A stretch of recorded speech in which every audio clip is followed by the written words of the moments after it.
ریٹر اسرائیل بنے گا حدیث میں خبریں یہ سارے مسلمان ممالک تمہارے ہاتھ سے نکل جائیں گے مسلمانوں، یہ عراق اور اردن اور یہ اور وہ، یہاں تک کہ ترکی، سعودی عرب کا بھی شمالی حصہ نکل جائے گا۔ البتہ مدینے کا جو ان کا پروگرام ہے اس کو اللہ نہیں پورا ہونے دے گا، مدینے میں داخلے کی ان کو اجازت نہیں ملے گی۔ بہرحال یہ سارا کچھ ہونے والا ہے۔ وہ وقت بھی آنے والا ہے کہ حضور کی ایک حدیث کے مطابق ایک شخص کے 1000 بیٹے ہوں گے تو 999 ختم ہو جائیں گے، ایک بچے گا۔ یہ وقت بھی آنے والا ہے کہ حضور فرماتے ہیں اتنی بڑی جنگ ہوگی، اتنی خوریزی ہوگی کہ پوری زمین اٹھ جائے گی لاشوں سے۔ تو پرندہ جو ہے کوئی، ایک تو پرندے ہوتے ہیں کہ جو مردار خور ہے، گدھ ہے، وہ تو بڑی خوشی سے اتریں گے، تناول فرمائیں گے لاشوں کو۔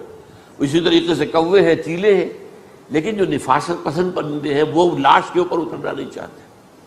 تو ایک پرندہ اڑتا چلا جائے گا، اسے کہیں زمین پر اترنے کی جگہ نہیں ملے گی، لاشیں ہی لاشیں ہوں گی، یہاں تک کہ وہ تھک ہار کر اس کے جو ہے پر جواب دے جائیں گے، گرے گا تو لاش پر گرے گا۔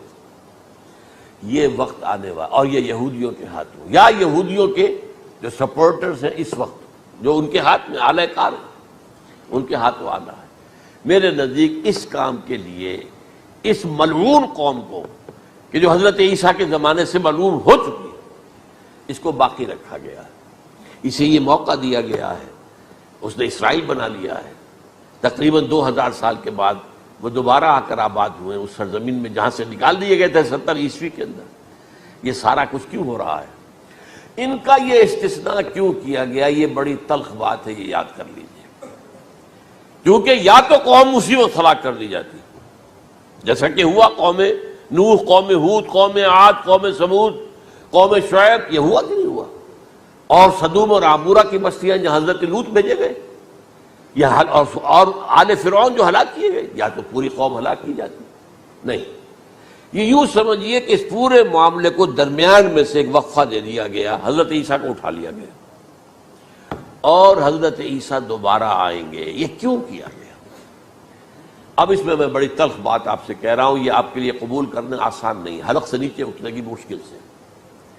اس قوم کو زندہ رکھا گیا ہے جو ملعون اور مغضوب علیہم قوم ہے۔ سب سورہ فاتحہ میں مفسرین لکھتے ہیں ضالین، یہ نصارہ ہیں، اور مغضوب علیہم یہ یہودی ہیں۔